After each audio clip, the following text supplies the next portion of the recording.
ఈ యూరియా బస్సుల కోసం లైన్లు కట్టే బదులు ఫస్ట్ టైం ఎవరైతే యూరియా తీసుకున్నారో వాళ్ళందరూ సెకండ్ టైం యూరియా వేసినప్పుడు ఏంటంటే మనం మందు కొడతాం కదా, ఏ రోగం వచ్చినా కూడా నార్మల్ స్ప్రే చేస్తాం కదా, ఆ స్ప్రేలో డైరెక్ట్ మనం నానో యూరియా యూజ్ చేసుకోవచ్చు. మనం అడుగులో చేసే యూరియాకు నానో యూరియాకు చాలా డిఫరెన్స్ ఉంటుంది. మనం అడుగులో చేసే యూరియా ఏంటంటే జస్ట్ 30% మాత్రమే మన మొక్కనే రిస్క్ చేసుకుంటుంది. రిమైనింగ్ 70% భూమిలో కలిసి అదే భూమి కెమికల్ అవుతుంది. అదే నానో యూరియా మనం దాంట్లో స్ప్రే చేసుకున్నప్పుడు దీంట్లో కలుపు మనం నార్మల్గా స్ప్రే చేసుకోవచ్చు, లేకపోతే దీంట్లో మందుల స్ప్రే చేసుకోవచ్చు.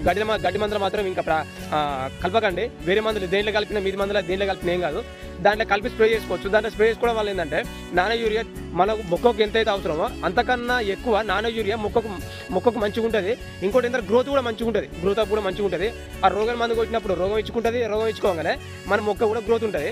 అందుకనే మన నార్మల్ యూరియా కన్నా నానో యూరియా చాలా బెటర్. గవర్నమెంట్ ఎంప్లాయీలు కానీ ఏవోలు కానీ ఏఈఓలు కానీ ఏడీఎలు కానీ చెప్పేది కూడా అదే. మన అడుగునే యూరియా కన్నా నానో యూరియా చాలా బెటర్. ఇంకోటి ఏంటంటే గవర్నమెంట్ కూడా ఒక యూరియా బస్సుకి 2000 రూపాయల సబ్సిడీ ఇస్తుంది. మనం నానో యూరియా వాడడం వల్ల గవర్నమెంట్ కూడా ఒక యూరియా బస్సుకి